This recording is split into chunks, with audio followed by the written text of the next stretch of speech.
Audio Jungle.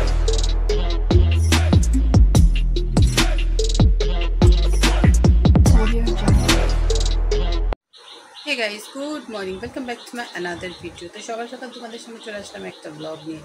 আর হচ্ছে গিয়ে সব মানে কি বলবো, টুকিটাকি যা কাজ ছিল সমস্ত কাজ সম্পূর্ণ হয়ে গেছে।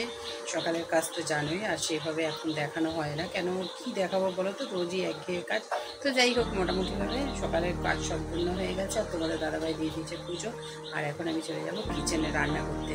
তো শরীরটা খুব একটা ভালো নেই, চোখ মুখ দেখেই বুঝতে পারছো যে শরীরটা ভালো নেই। তো চলো, রান্না তো করতে হবে, খেতেও হবে। কেন এটাই হচ্ছে গিয়ে দৈনন্দিন জীবন। তো সেখানে তো আর কিছুই মানে স্কিপ করা যাবে না।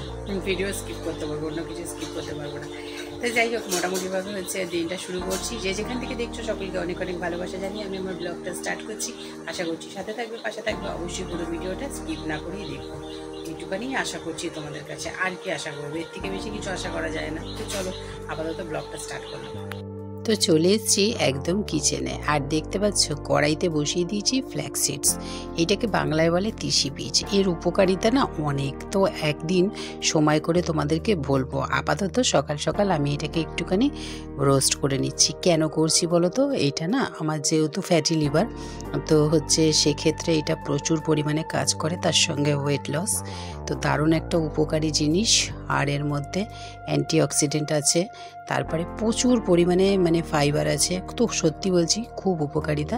তো যাই হোক, আমার এটাকে হালকাভাবে ভেজে নিয়েছি। এখন এটাকে আমি একটা খুব সুন্দর স্মুথ পাউডার বানিয়ে দেবো। আর হচ্ছে কি, এই পাউডারটা আমি জলে দিয়ে, তার সঙ্গে মানে উষ্ণ গরম জলে দিয়ে একটু বিট নুন আর লেবু দিয়ে এটাকে খাই। তো সেই জন্যেই আমার পাউডারটা করে রাখা। তো যারা যারা ফ্যাটি লিভারের সমস্যায় ভুগছো তারা কিন্তু অবশ্যই একবার ট্রাই করতে পারো।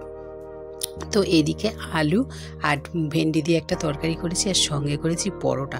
তোমাদের দাদাভাই বললো যে সেটা খাবে, তো সেই কারণেই এটা করা। আর আমরা তো এটা খাবো না, তার কারণ বলছি যে হচ্ছে গিয়ে এখন মোটামুটি ডায়েটে রয়েছি। আমাদের খাবার কি আছে সেটা অবশ্যই তোমাদের সঙ্গে শেয়ার করব। আর আশা করছি মানে হচ্ছে গিয়ে ভালো লাগবে সকলের। তো সকালের ব্রেকফাস্টে রয়েছে হচ্ছে গিয়ে দেখতে পাচ্ছ ফ্রুটস। তো একটু চাট মশলা দিয়ে আমি দিয়ে নিয়েছিলাম, আর একটু সন্দেশ ছিল, সঙ্গে ছিল তরমুজ। তো এইটাই হচ্ছে সকালের আমাদের ব্রেকফাস্ট। আর দুপুরে লাঞ্চের জন্য বানিয়ে নেবো হচ্ছে সাবু দিয়ে, আমি কি বলো তো, সাবুর পোলাও। তো চলো, সাবুর পোলাওটা বানাই কীভাবে সেটা একটু তোমাদের সঙ্গে শেয়ার করে দিই। তো সাবুটাকে আমি জলে ভিজিয়ে রেখেছিলাম, আর সাবুটা এতটাই খারাপ, জলে অনেকক্ষণ ভেজানোর পরেও সেটা সেদ্ধ হয়নি, মানে আর কি ঠিকঠাক নরম হয়নি। তো আমি একটুখানি বাদাম ভেজে নিচ্ছি।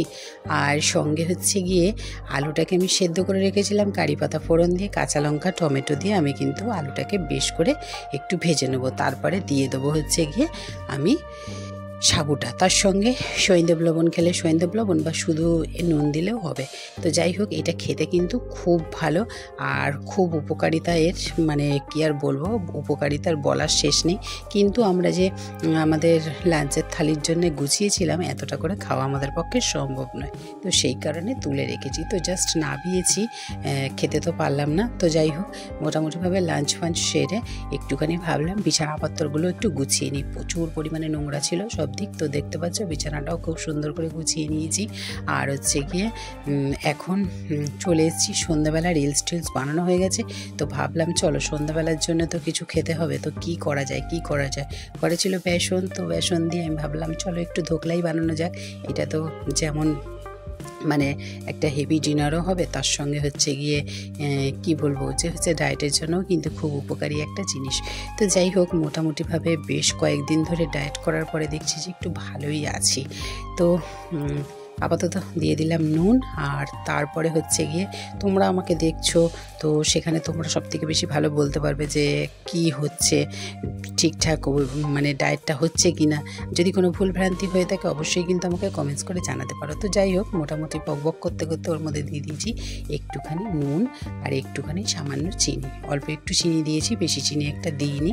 তো এটাকে খুব ভালো করে আমি হচ্ছে গিয়ে মিক্সড করে নেবো। তারপরে দিয়ে দেবো কিন্তু জল। আর এটা মিক্সডটা ভালো করে করতে হবে, কেন এটার উপরে ডিপেন্ড করছে ধোকলাটা কেমন হবে। তো খাবার সোডাও দেওয়া যায়, তো খাবার সোডাটা আমি দিইনি, অ্যাভয়েড করছি। এখানে আমি ব্যবহার করব কিন্তু ইনো। তো যাই হোক, মোটামুটিভাবে এইভাবে ধোকলা বানালে ধোকলাটা কিন্তু খুব সুন্দর হয় আর খুব স্পঞ্জি হয়। তো চলো জল আপাতত দিয়ে দিচ্ছি। জলটা কিন্তু সবাই নিজের ওপর ডিপেন্ড করছে, মানে বুঝতে পারবে যে একটা স্মুথ ব্যাটার তৈরি করতে হবে তাতে কতটা জল লাগবে। তো মোটামুটি আমি করছি, তোমরা একটু দেখতে থাকো, আশা করছি বুঝে যাবে। তো যাই হোক, মোটামুটিভাবে আমি খুব সুন্দর একটা স্মুথ ব্যাটার বানিয়ে নিয়েছি, দেখতেই পাচ্ছ ঘনত্বটা কেমন হবে। আর হচ্ছে গিয়ে এখন আমি এর সঙ্গে অ্যাড করব কিন্তু ইনো। আর ইনোটা দিয়ে দিলেই কিন্তু হচ্ছে গিয়ে আর রাখা যাবে না, মানে ইনোটা দিলেই কিন্তু আমাদেরকে তাকে পাত্রে ঢেলে দিতে হবে, অন্য পাত্রে। তো সেই জন্যে আমি ইনোটা দিয়ে আর এদিকে একটু গরম জলও কিন্তু কড়াইতে বসিয়ে দিয়েছি। ব্যাটারটা দেখতে পাচ্ছ কেমন হয়েছে? ঠিক কিন্তু এরকমই হবে, স্মুথ ব্যাটার একদম নিলে খুব সুন্দরভাবে পড়ে যাবে। তো যাই হোক, মোটামুটিভাবে একদম ব্যাটার আমাদের রেডি। আর দিয়ে দিয়েছি ইনোটা দেওয়ার পরে যখনই তুমি ঘাটবে না, মানে ফ্যাটাবে জিনিসটা, তখনই দেখবে এটা বেশ ফ্লপি হয়ে যাবে। আর তখনই বুঝতে পারবে যে এটাকে এখন আমাদের পাত্রে ঢেলে নেওয়া দরকার। দেখতে পাচ্ছ কত সুন্দরভাবে কিন্তু ফুলে ফেপে উঠেছে। তো আমি একটা স্টিলের পাত্র নিয়ে নিয়েছিলাম, ছোট মেয়ের একটা ছোট্ট থালা আছে ছোট্টবেলার, তো সেই ছোট্ট থালার মধ্যে আমি দিয়ে দেবো। তো এখানে দেখো জলটা কিন্তু আমি মানে একদম গরম করে নিয়েছি। আর এখানে দেখো ছোট্ট পাত্রের মধ্যে আমি কিন্তু তেল ব্রাশ করেছিলাম আগে, অয়েল ব্রাশ করে নিয়ে তারপরে দিলে কিন্তু খুব সুন্দরভাবে ধোকলাটা উঠে যাবে, কোনো রকমভাবে অসুবিধা হবে না। তো যাই হোক, মোটামুটি এই ধোকলার যে ব্যাটারটা সেটা কিন্তু আমি দিয়ে দিয়েছি।